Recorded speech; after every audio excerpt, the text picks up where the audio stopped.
ओम शांति।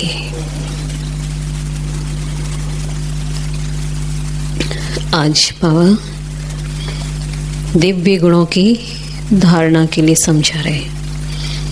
बाबा कहते तुम बच्चे अपने भविष्य को जानते हो कि हमें अभी क्या बनना है। तो हमें अभी देवता बनना है। देवता मतलब दिव्य गुणों वाले। अभी किसी को भी हम देवता नहीं कह सकते हैं। भले अभी किसी के में अंदर थोड़े बहुत गुण दिखाई देते हैं, लेकिन उनको हम दैवी गुण नहीं कह सकते, क्योंकि दैवी गुणों में नंबर 1 में है पवित्रता। क्योंकि पवित्रता है तभी रियल में सारे गुण आएंगे। तो आज तो पवित्रता का गुण किसी के अंदर नहीं है, इसलिए बाबा कहते। दूसरी बात है कि देवता बनना मतलब हमारा बोल चाल, व्यवहार, आचरण, खान पान सब रॉयल होना चाहिए। कि देवता मतलब रॉयल्टी वाले। देवता मतलब कम बोलने वाले, धीरे मीठा बोलने वाले। तो ये सारे देवताओं की क्वालिटी है। तो हमें अभी बनना है देवता। तो यही हमें अब धारण करना है, क्योंकि पढ़ाई है ना। तो पढ़ाई पढ़ इसीलिए रहे हैं कि जो हमने लक्ष्य लिया है उस लक्ष्य तक पहुंचने के लिए हमें वैसे लक्षण अपने अंदर लाने हैं। तो आज मुख्य तो बाबा ने इसी बात पर ध्यान खिंचाया है। तो सुनते हैं महावाक्य। बाबा ने कहा, मीठे बच्चे, सबसे अच्छा दैवी गुण है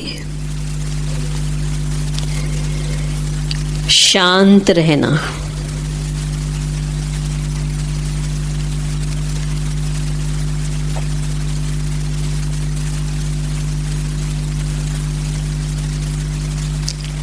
अधिक आवाज में न आना।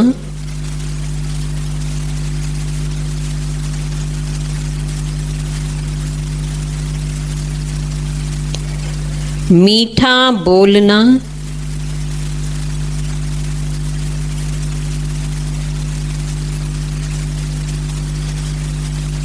तुम बच्चे अभी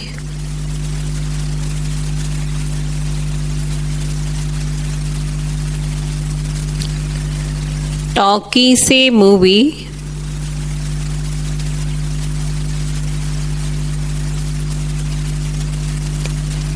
से साइलेंस में जाते हो।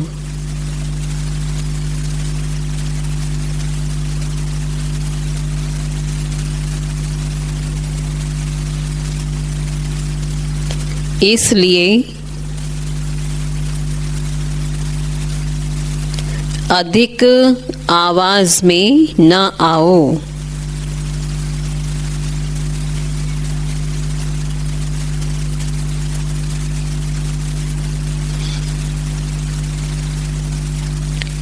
प्रश्न है, किस मुख्य धारणा के आधार से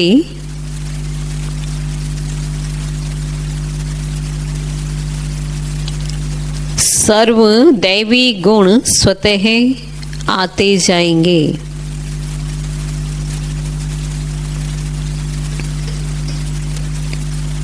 किस मुख्य धारणा के आधार से सर्व दैवी गुण स्वतः आते जाएंगे? कौन सी मुख्य धारणा? पवित्रता की। उत्तर है मुख्य है पवित्रता की धारणा।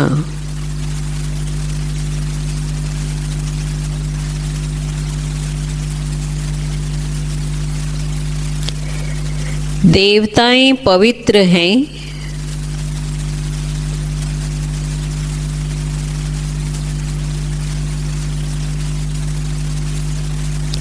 इसलिए उनमें दैवी गुण हैं।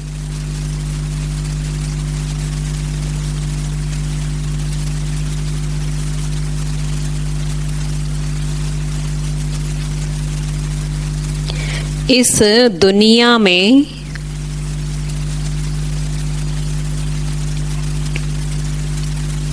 कोई में भी दैवी गुण नहीं हो सकते।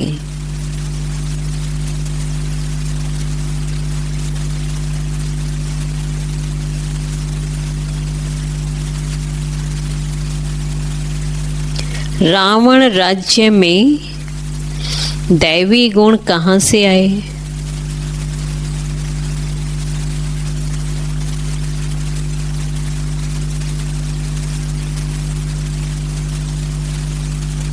तुम रॉयल बच्चे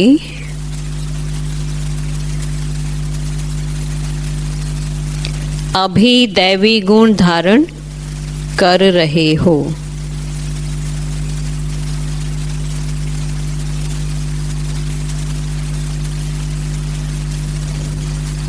गीत है, भोलेनाथ से निराला कोई और नहीं। ओम शांति। बाबा कहते अभी बच्चे समझते हैं कि बिगड़ी को बनाने वाला एक ही है। भक्ति मार्ग में अनेकों के पास जाते हैं, कितनी तीर्थ यात्राएं आदि करते हैं। बिगड़ी को बनाने वाला, पतितों को पावन बनाने वाला तो एक ही है। वही सद्गति दाता, गाइड, लिबरेटर वो एक है। अब गायन है, परंतु अनेक मनुष्य, अनेक धर्म, अनेक मठ, पंथ, शास्त्र होने के कारण अनेक रास्ते ढूंढते रहते हैं। गायन तो करते हैं, एक है, भगवान एक है, लेकिन अनेक मनुष्य हो गए तो अनेक मनुष्यों की अनेक मतें हैं और इसके कारण से रास्ते भी अनेक कर दिए भगवान से मिलने के। बाबा कहते हैं फिर सुख और शांति के लिए सत्संगों में जाते हैं। जो नहीं जाते वह तो फिर मायावी मस्ती में ही मस्त रहते हैं। यह भी तुम बच्चे जानते हो कि अभी कलयुग का अंत है। मनुष्य यह नहीं जानते कि सतयुग कब होता है, अभी क्या है। यह तो कोई बच्चा भी समझ सकता है। क्या समझ सकता है? सतयुग और कलयुग का अंतर समझ सकता है। नई दुनिया में तो सुख, पुरानी दुनिया में तो जरूर दुख होता है। इस पुरानी दुनिया में अनेक मनुष्य हैं, अनेक धर्म हैं। तुम कोई को भी समझा सकते हो। यह है कलयुग, सतयुग पास्ट हो गया है। वहाँ एक ही आदि सनातन देवी देवता धर्म था और कोई धर्म नहीं था। जो सो पास्ट हो गया, अभी वो फिर फ्यूचर होना है उसको ही। तो बाबा कहते हैं क्योंकि यही चक्र है, तो पहले भी था, अभी फिर होगा। बाबा ने बहुत बार समझाया है, फिर भी समझाते हैं, बार बार समझाते ही रहते हैं। बाबा कहते जो आए उनको नई दुनिया और पुरानी दुनिया का फर्क दिखाना चाहिए कि नई दुनिया कैसी थी और पुरानी दुनिया जो आज देख रहे हैं वो तो देखो कैसी है। भले वह क्या भी कहें, कोई 10,000 वर्ष आयु कहते, कोई 30,000 वर्ष कहते, कोई 40,000 वर्ष भी कह देते ना, ये कलयुग तभी इतना और चलने का है। अनेक मतें हैं। अब उन्हों के पास तो है ही कौन सी मत? शास्त्रों की मत। तो अनेक शास्त्र और अनेक मत है। अब अनेक शास्त्रों में भी एक मत तो नहीं है ना सभी में, तो इसलिए मत भी अनेक हो गई। ये सब मनुष्यों की मत है ना। शास्त्र किसने लिखे हैं? मनुष्यों ने लिखे ना, चाहे वो ऋषि मुनि थे वो भी मनुष्यों ही थे। शास्त्र भी मनुष्य तो ही लिखते हैं, देवताएं कोई शास्त्र नहीं लिखते हैं। सतयुग में देवी देवता धर्म होता है, उन्हों को मनुष्य भी नहीं कहा जा सकता। तो जब कोई मित्र संबंधी आदि मिलते हैं तो उनको बैठ यह सुनाना चाहिए। विचार की बात है ना। नई दुनिया में कितने थोड़े मनुष्य होते हैं, पुरानी दुनिया में तो कितनी वृद्धि होती है। सतयुग में सिर्फ एक देवता धर्म था, मनुष्य भी थोड़े थे। दैवी गुण होते ही हैं किसमें? देवताओं में, मनुष्यों में नहीं होते हैं।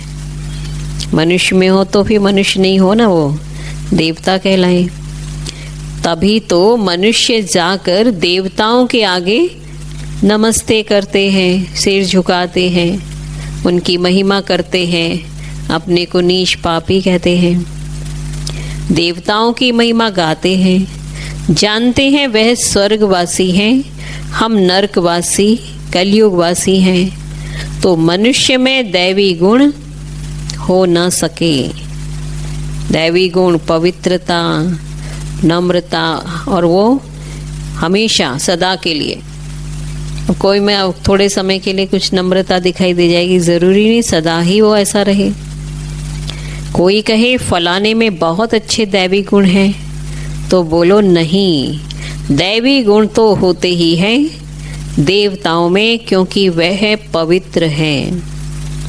तो नंबर 1 प्योरिटी चाहिए, पवित्रता है, तब कहेंगे बाकी सारे गुण भी उसके अंदर होंगे। यहाँ पवित्र न होने के कारण कोई में दैवी गुण हो न सके, क्योंकि आसुरी रावण राज्य है ना।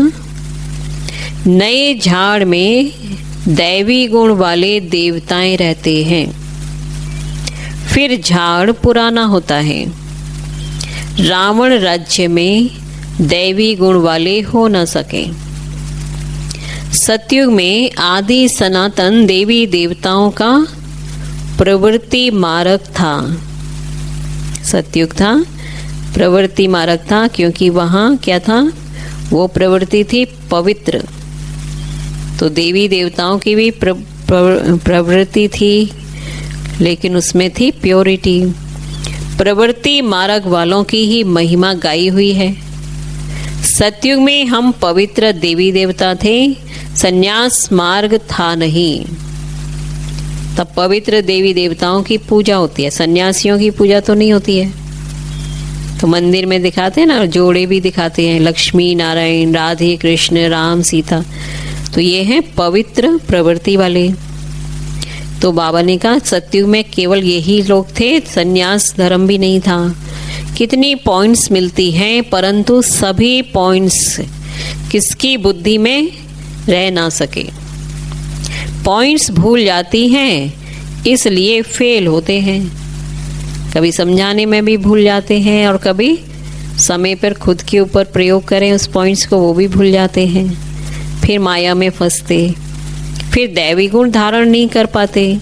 एक ही दैवी गुण अच्छा है। अभी कौन सा फिर बता रहे हैं? चुप रहो। हाँ, जास्ती कोई से ना बोलना है ना, शांत रहना, तिक तिक विक तिक नहीं करना चाहिए ज़्यादा, क्योंकि कहते हैं ना ज़्यादा बोलते हैं ना, तो फिर ज़्यादा बोलने से क्या क्या फिर और मुख से निकलता रहता है। तो कोई से जास्ती ना बोलना, मीठा बोलना, बहुत थोड़ा बोलना चाहिए। क्योंकि तुम बच्चों को टॉकी से मूवी से साइलेंस में जाना है, तो टॉकी को बहुत कम करना चाहिए, आवाज़ में कम आना चाहिए। तो अभी से अभ्यास करें, तब अंत तक साइलेंस की स्थिति बने। तो पहले आवाज़ हो मूवी में, है ना, काम तो करना ही पड़े ना, तो मूवी में रहो। कोई इशारों से बातचीत करो, इशारों से काम करा लो, क्योंकि धीरे धीरे फिर वहाँ मूवी से भी और आगे बढ़ो, साइलेंस तक पहुँचना है। बाबा ने कहा तो इसलिए टॉकी को बहुत कम करना चाहिए। जो बहुत थोड़ा धीरे से बोलते हैं तो समझते हैं ना कि यह रॉयल घर का है।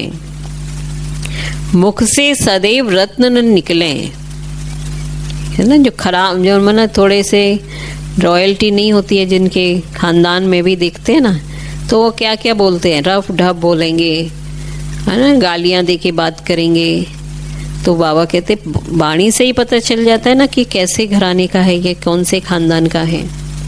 तो अभी तो हमें कौन सा घराना हमारा बना, ईश्वरीय घराना, ईश्वर के खानदान के हम हैं, ईश्वर के परिवार के, फैमिली। तो इसलिए हमारी अभी कैसी बोली होनी चाहिए, रॉयल।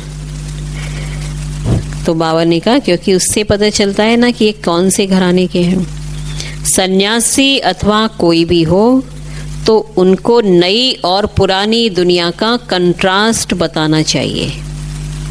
सतयुग में दैवी गुण वाले देवताएं थे, वह प्रवृत्ति मार्ग था। तुम सन्यासियों का धर्म ही अलग है। फिर भी यह तो समझते हो ना, नई सृष्टि सतो प्रधान होती है, अभी तमो प्रधान है। आत्मा तमो प्रधान होती है तो शरीर भी तमो प्रधान मिलता है। अभी है ही पतित दुनिया, सबको पतित कहेंगे। वह है पावन सतो प्रधान दुनिया, वही नई दुनिया सो अब पुरानी होती है। इस समय सभी मनुष्य आत्माएं नास्तिक हैं, इसलिए ही क्या हो रहा है, हंगामे हो रहे हैं, हंगामे होते हैं। धनी को न जानने के कारण ही आपस में लड़ते झगड़ते रहते हैं। कौन है भगवान, बोलते तो रहते हैं भगवान के बच्चे हैं, ईश्वर खुदा अल्लाह, लेकिन है वो एक ही। ये न जानने के कारण से ही सब ने अपने को अलग एक दूसरे से कर दिया है और लड़ाई झगड़ा करते हैं। रचयिता और रचना को जानने वाले को आस्तिक कहा जाता है और नहीं जानने वाले को नास्तिक कहते हैं। संन्यास धर्म वाले तो नई दुनिया को जानते ही नहीं हैं, तो वहाँ वो आते ही नहीं हैं, क्योंकि उसके लिए वो पुरुषार्थ तो नहीं करते। बाप ने समझाया है कि अभी सब आत्माएं तमो प्रधान बनी हैं, फिर सभी आत्माओं को सतो प्रधान कौन बनाए। अब वे तो बाप ही बना सकते हैं, क्योंकि सारी आत्माएं ही तमो प्रधान बन गई हैं। तो एक ही अभी बाप है जो हमेशा ही सतो प्रधान रहते हैं ना, तो वही बनाएंगे अभी। और सतो प्रधान दुनिया में थोड़े मनुष्य होते हैं, बाकी सब मुक्ति धाम में रहते हैं। ब्रह्म तत्व है जहाँ हम आत्माएं निवास करती हैं, उनको कहा जाता है ब्रह्मांड। आत्मा तो अविनाशी है। यह अविनाशी नाटक है जिसमें सभी आत्माओं का पार्ट है। सब आत्मा को यहाँ आना पड़े अपना पार्ट बजाने। नाटक कब शुरू हुआ यह कभी कोई बता न सके। ये अनादि ड्रामा है ना। बाप को सिर्फ पुरानी दुनिया को नई दुनिया बनाने आना पड़ता है। ऐसे नहीं कि बाप नई सृष्टि रचते हैं। जब पतित होते हैं तब ही पुकारते हैं। सतयुग में तो कोई पुकारते ही नहीं है ही वो पावन दुनिया, तो क्यों पुकारते हैं? पुकारते हैं पावन बनने के लिए, लेकिन पावन बनने की समझ फिर मिली नहीं किसी से भी, तो पावन नहीं बन पाए। तो बाबा ने कहा ऐसे नहीं कि बाप कोई नई सृष्टि रचते हैं। जब पतित होते हैं तब ही पुकारते हैं ना, सतयुग में तो नहीं पुकारते हैं। ये है वो है पावन दुनिया। रावण पतित बनाते हैं, परम पिता परमात्मा आकर पावन बनाते हैं। इसलिए बाबा ने आकर सबसे पहले हम बच्चों को स्मृति दिला दी कि तुम बच्चे पवित्र आत्मा हो। पवित्रता हमारा स्वधर्म है, मुख्य गुण है। ये तो और किसी ने भी नहीं बताया। सन्यासी हुए चाहे कोई भी साधु हुए, कोई भी धर्म वाले हुए, बाबा ने बताया ना, क्योंकि बुलाया ही बाबा को, हे भगवान आओ पावन बनाओ, विषय विकार मिटाओ। तो वही आकर फिर पावन बनाते हैं। आधा आधा तो ज़रूर कहेंगे कि आधा समय पतित रहे द्वापर कलयुग, फिर सतयुग त्रेता, आधा समय पावन बन जाते हैं। ब्रह्मा का दिन और ब्रह्मा की रात आधा आधा है। ज्ञान से दिन होता है, वहाँ अज्ञान है नहीं। भक्ति मार्ग को अंधियारा मार्ग कहा जाता है। देवताएं पुनर्जन्म लेते लेते फिर अंधियारे में आते हैं। इसलिए इस सीढ़ी में दिखाया है कि मनुष्य कैसे सतो रजो तमो में आते हैं। अभी सबकी जर्जरीभूत अवस्था है। बाप आते हैं ट्रांसफर करने, अर्थात मनुष्य को देवता बनाने। जब देवता थे तो आसुरी गुण वाले मनुष्य नहीं थे। देवता थे उस समय, सब देवता ही थे। और अभी इन आसुरी गुण वालों को फिर दैवी गुणों वाला कौन बनाए? अभी तो कोई दैवी गुण वाला देवता नहीं है। तो बाबा पूछते हैं लेकिन बनाए कौन फिर उनको देवता वापस? अभी तो अनेक धर्म, अनेक मनुष्य हैं, लड़ते झगड़ते रहते हैं। सतयुग में एक धर्म है तो दुख की कोई बात नहीं। शास्त्रों में तो बहुत दंत कथाएं हैं जो जन्म जन्मांतर पढ़ते आए हैं। बाप कहते हैं यह सब भक्ति मार्ग के शास्त्र हैं, उनसे मुझे प्राप्त नहीं कर सकते हैं। कब से पढ़ते आए लेकिन बाप मिला क्या? मुझे तो स्वयं एक ही बार आकर सबकी सदगति करनी है। ऐसे वापस कोई जा ना सके ना, बिगर पावन बने कोई भी वापस तो जा नहीं सकता है। तो बाबा ने कहा बहुत धैर्य से बैठ समझाना चाहिए, जो हंगामा भी ना हो। समझाने में भी क्या होना चाहिए, क्योंकि बहुत जो आप सच बात को जल्दी से लोग हजम नहीं कर पाते हैं ना, सच्चाई को। इसलिए सच भी बोलना है, लेकिन उसको भी बहुत ही प्यार से बोलना है और उसके साथ साथ अपने अंदर धैर्यता होनी चाहिए। सामने वाला जल्दी नहीं भी समझेगा तो हमें अधीर नहीं होना है। अरे इतना नहीं समझते हो तो आवेश में आ जाए, धैर्यता नहीं होगी तो फिर आवेश में आएंगे। इसलिए बाबा कहते ये भी गुण है, धीरज रहना चाहिए, धैर्यता होनी चाहिए। तो बहुत ही धैर्य से बैठ समझाना चाहिए, हंगामा भी ना हो। उन लोगों को अपना अहंकार तो रहता है ना, इसलिए तो जल्दी थोड़ी मान जाएंगे अपना। वो भी अपने आप को कम नहीं समझते, और जो शास्त्र पढ़े हुए होंगे वो तो और भी अपने को सोचते हम तो ज्ञानी हैं।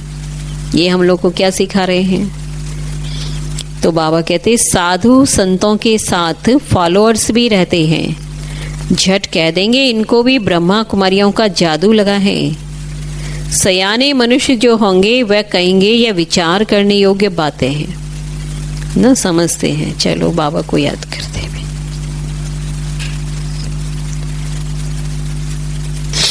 तो सयाने मनुष्य जो होंगे वो कहेंगे कि यह विचार करने योग्य बातें हैं। समझाते हैं ना तो लोग को बुद्धि में थोड़ा जचता है।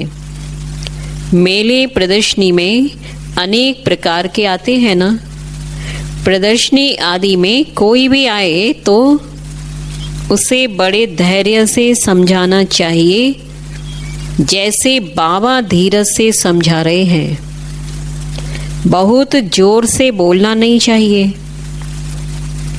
प्रदर्शनी में तो बहुत इकट्ठे हो जाते हैं ना, फिर कह देना चाहिए, कोई ज़्यादा पूछे सवाल जवाब करे तो बोलना चाहिए कि आप कुछ टाइम देकर एकांत में आकर समझेंगे तो आपको रचयिता और रचना का राज समझाएंगे। रचना के आदि मध्य अंत का ज्ञान रचयिता बाप ही समझाते हैं। बाकी तो सब नेति नेति ही करके जाते हैं। कोई भी मनुष्य जा न सके वापस उस अपने घर भी का, क्योंकि घर का ज्ञान ही नहीं मिला है, कैसे जाएंगे।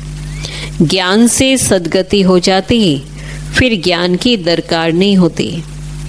यह नॉलेज सिवाय बाप के कोई समझा न सके। समझाने वाला कोई बुजुर्ग होगा तो मनुष्य समझेंगे यह भी अनुभवी है, जरूर सत्संग आदि किया होगा। कोई बच्चे समझाएंगे तो कहेंगे ये क्या जाने, है ना, कहेंगे तो बच्चा है ये हमको क्या समझा रहा है। हाँ, तो ऐसों को बुजुर्ग का असर पड़ सकता है।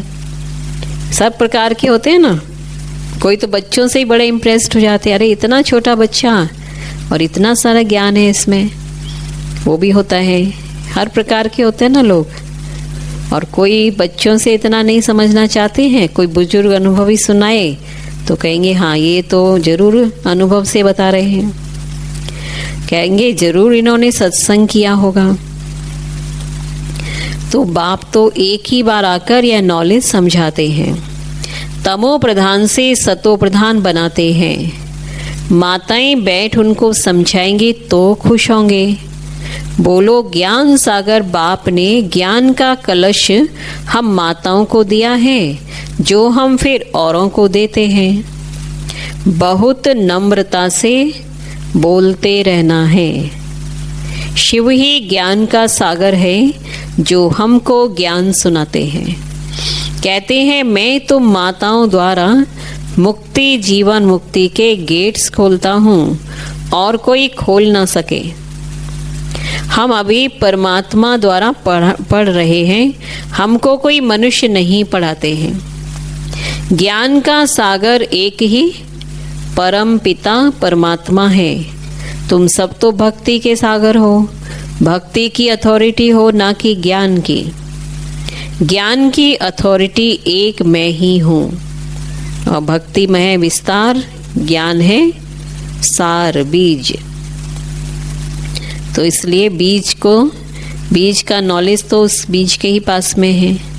महिमा भी एक ही करते हैं, वही ऊंच से ऊंच है, हम उनको ही मानते हैं। वह हमको ब्रह्मा तन से पढ़ाते हैं, इसलिए ब्रह्मा कुमार ब्रह्मा कुमारियाँ गाए हुए हैं। तो ऐसे बहुत मीठे रूप में बैठ समझाओ प्यार से, भले कितना भी पढ़ा हुआ हो, सामने वाला कैसा भी हो, पढ़ा हुआ हो, बहुत शास्त्र आदि भी, तो भी बाबा की याद में और उसको भी आत्मा समझ के प्यार से धैर्य से समझाओ। ढेर प्रश्न करते हैं ना, पहले तो बाप पर ही निश्चय कराना है। पहले तुम यह समझो कि रचयिता बाप है या नहीं। सभी का रचयिता एक ही शिव बाबा है, वही ज्ञान का सागर है। बाप टीचर सतगुरु है। पहले तो यह निश्चय बुद्धि हो कि रचयिता बाप ही रचना के आदि मध्य अंत का ज्ञान देते हैं, वही हमको समझाते हैं। वह तो जरूर राइट ही समझाएंगे ना, फिर कोई प्रश्न उठ ना सके। बाप आते ही हैं संगम पर, सिर्फ कहते हैं मुझे याद करो तो पाप भस्म हो जाएं।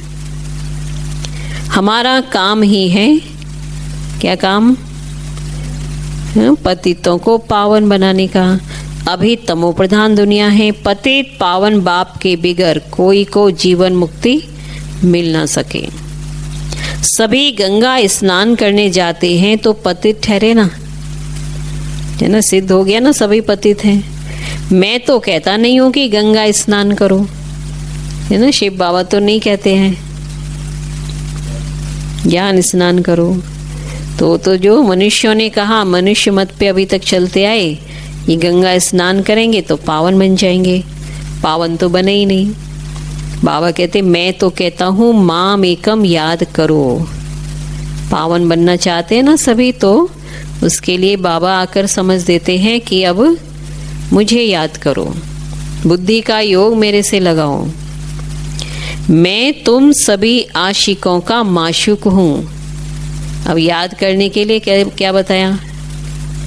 संबंध जोड़ लो, माशूक के रूप में याद करो, पिता के रूप में याद करो, सखा के रूप में याद करो। सभी एक माशूक को याद करते हैं। रचना का क्रिएटर एक ही बाप है। वह कहते हैं देही अभिमानी बन मुझे याद करो, तो इस योग अग्नि से विकर्म विनाश होंगे। यह योग बाप अभी ही सिखलाते हैं, जबकि पुरानी दुनिया बदल रही है। विनाश सामने खड़ा है। अभी हम देवता बन रहे हैं। बाप तो कितना सहज बताते हैं। बाप के सामने भले सुनते हैं, परंतु एक रस हो नहीं सुनते, है ना। हर एक को ये बात राइट लग रही है। सम्मुख बैठ के सुनते हैं तभी भी एक रस सुनते हैं क्या? शुरू से लेके और अंत तक एक रस स्थिति में बैठ के सुनो। क्या बुद्धि भटकती है, भाग जाती है ना इधर उधर? तो वो पता ही है बाबा को, बुद्धि और तरफ भागती रहती है। भक्ति में भी ऐसे होता है, क्योंकि वो संस्कार पड़े हैं ना। और भक्ति में तो किसी ने टोका भी नहीं, कोई बताया भी नहीं, किसी ने ध्यान भी नहीं खिंचाया, तो वो संस्कार पक्का हो गया भटकने वाला बुद्धि का। सारा दिन तो वेस्ट जाता है। बाकी जो टाइम मुकर्रर करते हैं उसमें भी बुद्धि कहाँ कहाँ चली जाती है। सबका ऐसा हाल होता होगा। माया है ना। कोई कोई बच्चे बाप के सामने बैठे ध्यान में चले जाते हैं, तो यह क्या हुआ बताओ, इसको क्या कहेंगे?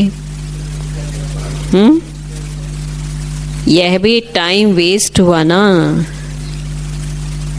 है ना। ये नहीं अरे वाह ध्यान में चला गया, अब मुरली चल रही है और वो ध्यान में चला गया, तो बाबा ने क्या क्या सुनाया वो तो मिस हो गया उससे। कहाँ खेल पाल है, कहाँ प्राप्ति होगी, हैं? हाँ चले जाते होंगे ना वो बुद्धि का, क्योंकि उसको वो बुद्धि यहाँ नहीं होके, जब सम्मुख बाप है तो सम्मुख ना हो करके और वो अपना बुद्धि, ये भी बुद्धि को भटकना ही हो गया ना, भटकाना हो गया। दादी जाते हो तो वो तो अलग टाइम है ना। हर काम एक टाइम पे करने से तो ठीक है ना, और हर एक का पार्ट है। अब दादियाँ भी थोड़ी मुरली चलते चलते कहीं ध्यान में तो नहीं सुनाए ना कभी। और दादी को तो भेजते भी थे खास कि आप जाओ मैसेज लेके आओ। बाबा ने कहा यह तो टाइम वेस्ट हुआ, कमाई तो नहीं हुई। बाप तो कहते हैं याद में रहो जिससे विकर्म विनाश हो। ध्यान में जाने से बुद्धि में बाप की याद नहीं रहती है। इन सब बातों में बहुत घोटाला है। ज़्यादा माथा नहीं मारो, अभी बहुत घोटाला है ना। और क्यों बाप की याद नहीं रहती हो, तो यहाँ जाके तो बाबा से ही मिलते हैं। तो ये सब प्रश्नों को समाप्त करना है। अब बाबा जो ध्यान खिंचा रहे हैं वो बात पर ध्यान देना है। तुमको तो आंखें बंद भी नहीं करनी है? लेकिन आंख बंद करके तो अच्छा ही लगता है। आराम भी मिलता है, मस्त हो जाते हैं, फिर परम धाम डायरेक्ट पहुंच जाते हैं, अपना ही धाम पहुंच जाते हैं। तो देखो आज बाबा बहुत ध्यान खिंचा रहे हैं इस पे भी। याद में बैठना है ना। आंखें खोलने से डरना नहीं चाहिए, आंखें खुली हों, बुद्धि में माशूक की याद हो। आंखें बंद करके बैठना यह कायदा नहीं है। अब टीचर के सामने आंखें बंद करके स्टूडेंट बैठे तो अच्छा लगे? कायदा होगा वो तो उसी समय खड़ा ही कर देगा टीचर, पनिशमेंट दे दे। और ज़्यादा यदि उसका वो संस्कार पक्का है, एक बार पनिशमेंट दिया, 2 बार दिया, 3 बार दिया, तो चौथी बार तो क्लास से ही बाहर करेगा। और यहाँ तो आदत ही पड़ी है, आके बैठना है और आंख बंद करनी है, और आंख बंद करके इधर कभी उधर। बता रहे हैं ना बाबा, माशूक को याद करो, बाबा टीचर के रूप में सामने देखो, बाबा क्या बता रहे हैं, अच्छा इसके बाद बाबा और क्या बताएंगे। बुद्धि में चिंतन ही नहीं होता है ना, इसीलिए तो सुरमा लगा के बैठने से भी चला जाए।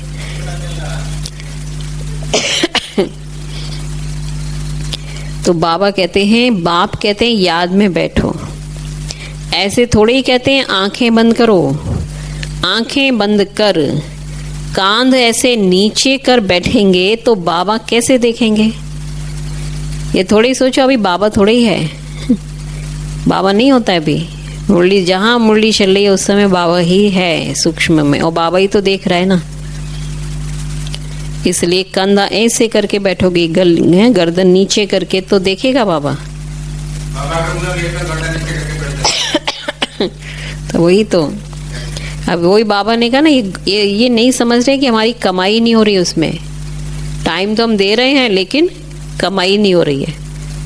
और बिगर कमाई करके वो दुकान खोल के बैठ जाए व्यापारी दुकानदार, और कमाई ना हो, सारा दिन में बस दुकान खोली, कमाई हुई नहीं, वापस घर में आ गया, तो खुशी होगी उसको?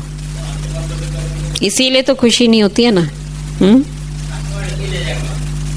कस्टमर ले ही जाएगा और ये आंख बंद करके बैठेगा तो कस्टमर चला ही जाएगा कि इसका पास क्या है, ये तो सोया पड़ा है।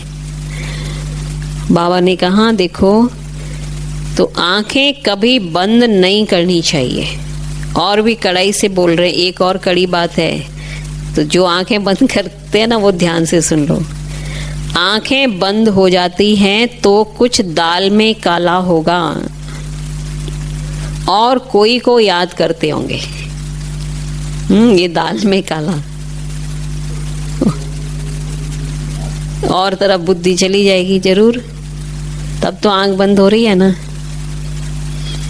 बाप तो कहते हैं और कोई मित्र संबंधियों आदि को याद किया तो तुम सच्चे आशिक नहीं ठहरे।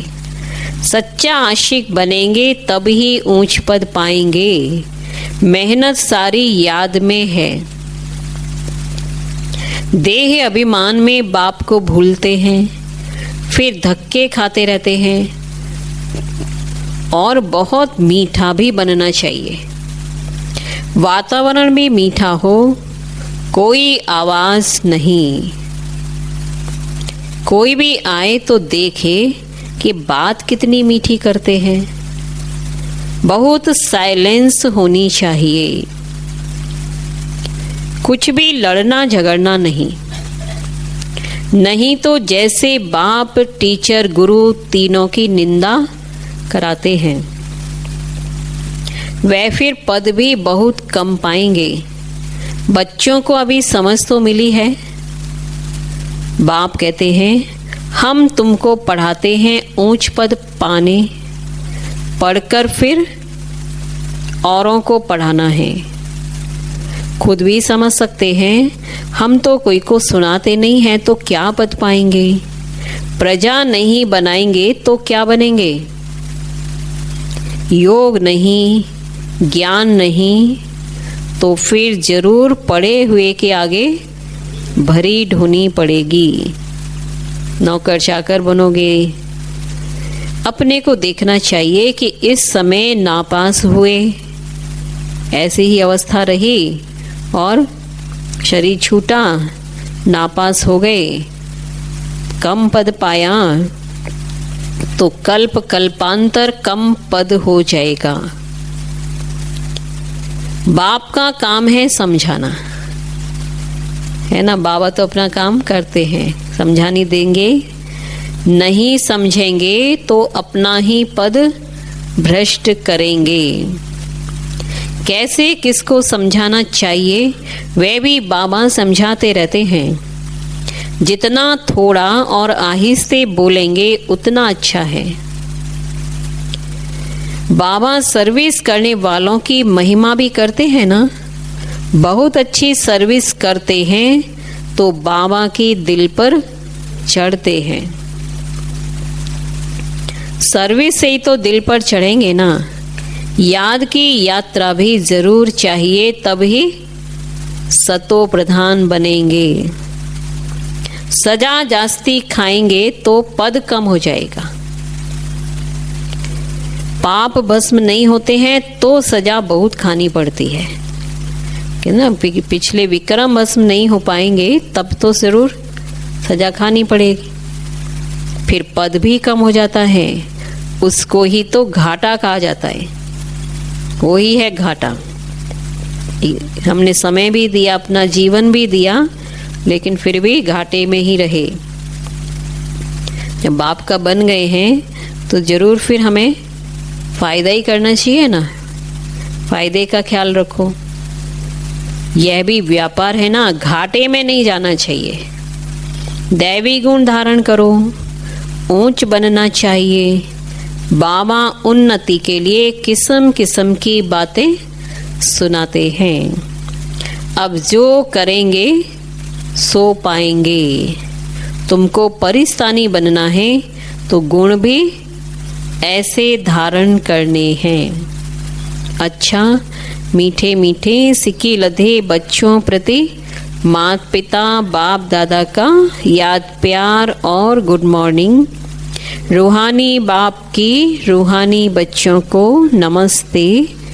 हम रूहानी बच्चों की रूहानी बाप दादा को याद प्यार गुड मॉर्निंग, नमस्ते नमस्ते नमस्ते। शुक्रिया बाबा, शुक्रिया। धारणा के लिए मुख्य सार नंबर 1। किसी से भी बहुत नम्रता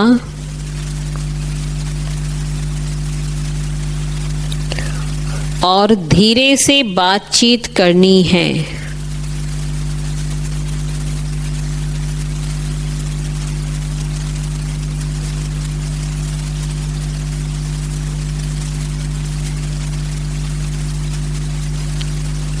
बोल चाल बहुत मीठा हो।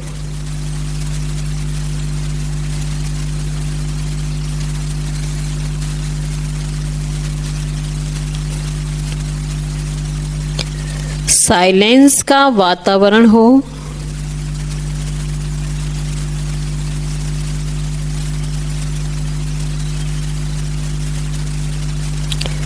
कोई भी आवाज ना हो।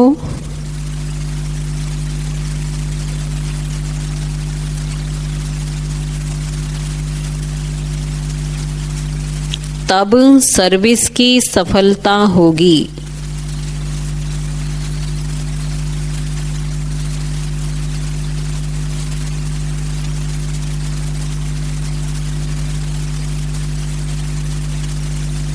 दूसरा नंबर है सच्चा सच्चा आशिक बन।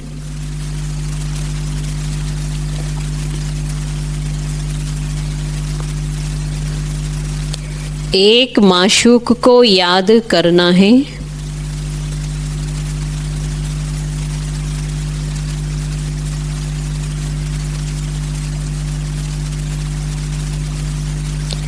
याद में कभी आंखें बंद कर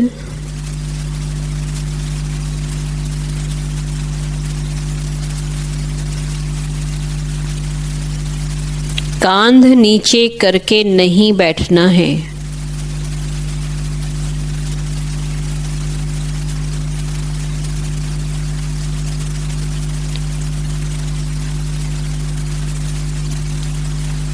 देही अभिमानी होकर रहना है।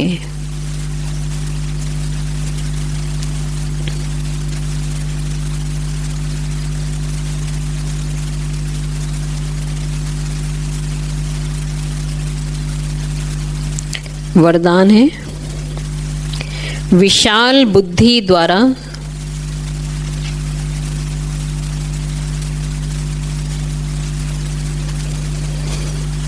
संगठन की शक्ति को बढ़ाने वाले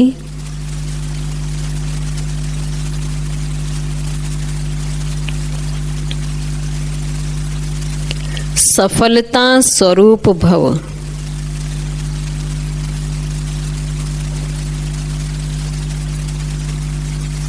विशाल बुद्धि द्वारा संगठन की शक्ति को बढ़ाने वाले सफलता स्वरूप भव। इसका विस्तार है, संगठन की शक्ति को बढ़ाना यह ब्राह्मण जीवन का पहला श्रेष्ठ कार्य है। इसके लिए जब कोई भी बात मेजॉरिटी वेरीफाई करते हैं तो जहां मेजॉरिटी वहां मैं, यही है संगठन की शक्ति को बढ़ाना, है ना। मेजॉरिटी की जो राय निकले उस राय को फिर स्वीकार करना। इसमें यह बड़ाई नहीं दिखाओ कि मेरा विचार तो बहुत अच्छा है, तो मेरा विचार को मानना जरूरी है या वो मानना चाहिए, भले कितना भी अच्छा हो। लेकिन जहाँ संगठन टूटता है वह अच्छा भी साधारण हो जाएगा। तो उस समय अपने विचार त्यागने भी पड़े तो त्याग में ही भाग्य है। उसको त्याग नहीं समझो, मेरी बात को नहीं माना गया ये नहीं समझो, लेकिन हमने वातावरण को बना के रखा, हमने संगठन को बना के रखा, तो इसमें हमारा भाग्य बना। तो इस त्याग में भी भाग्य है। इससे ही सफलता स्वरूप बनेंगे, समीप संबंध में आएंगे। स्लोगन, सर्व सिद्धियां प्राप्त करने के लिए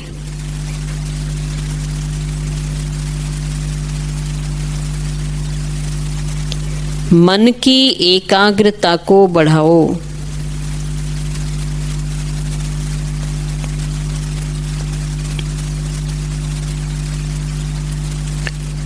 सर्व सिद्धियां प्राप्त करने के लिए मन की एकाग्रता को बढ़ाओ। ओम शांति।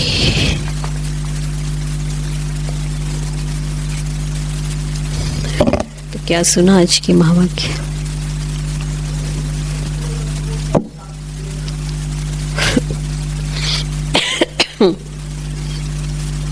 हाँ।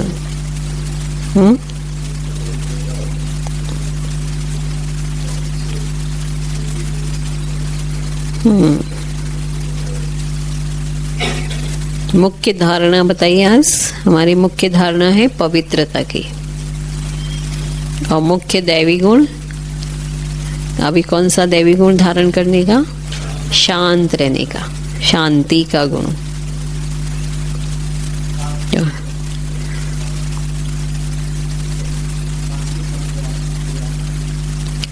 आशिक बनकर माशूक को याद करना है, और आंखें बंद करके नहीं बैठना है। दाल में काला है, बुद्धि कहीं की भाग रही है, बुद्धि बाबा में नहीं लगी है। कायदा नहीं है ये। बाप है, और वो भी साधारण नहीं, इतना ऊंच से ऊंच बाप, टीचर, सतगुरु तीनों हैं, फिर उसके सामने हम आंख बंद करके बैठे, तो ये कायदे की बात नहीं है। फिर बाबा ने तो बोल दिया ना, बाकी तो बाबा का काम है समझाना, अभी करना बच्चों का काम, उस पर अटेंशन देना, उस पर चिंतन करके, और उस यदि वो संस्कार हमारा है तो उसको कैसे ख़त्म करें पक्का से। तो यही पॉइंट है, जिनकी आंखें बंद होती हैं, यदि वही पॉइंट, ये पॉइंट को बार रोज याद रखो, नोट कर लो। आज पूरा बाबा के जैसे शब्द हैं वैसे ही, और फिर रोज देखो। नहीं तो आज तो सुना, आज थोड़ा आंख खोल के बैठ जाएंगे, और फिर 2 दिन बाद फिर वैसे ही। वही तो वही बोला है ना कि बुद्धि किधर चली जाती है। ये तो माया खींचती है रस्सी।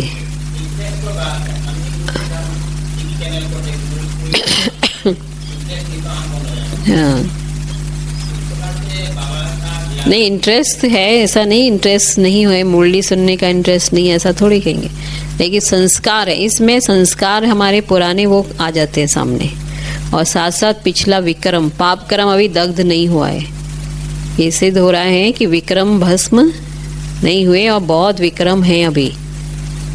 इसलिए क्योंकि जैसे विक्रम भस्म होते जाएंगे तो लाइटनेस होती जाएंगे, हल्का हो जाएंगे। आंख बंद होना मतलब भारीपन, भारी हो जाते हैं ना, तभी तो आंख बंद हो जाती है। नहीं, ये भी नहीं है।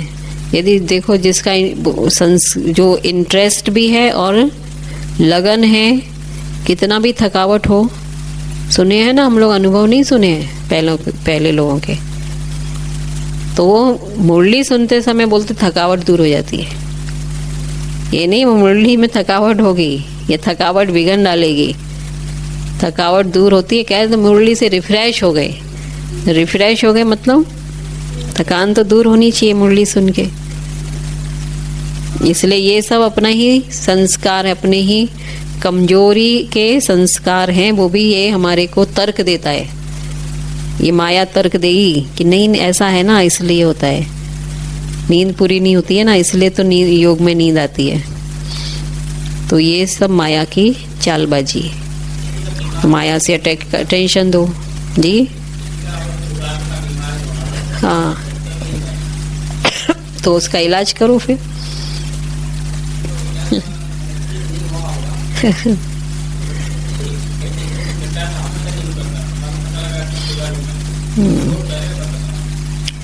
वो तो है, लेकिन है ना, बाबा कहते हैं ज्ञान योग से ही तो अपनी बीमारियों को भी दूर करना है। दवा के साथ साथ दुआ भी और ज्ञान योग भी तो काम करेगा।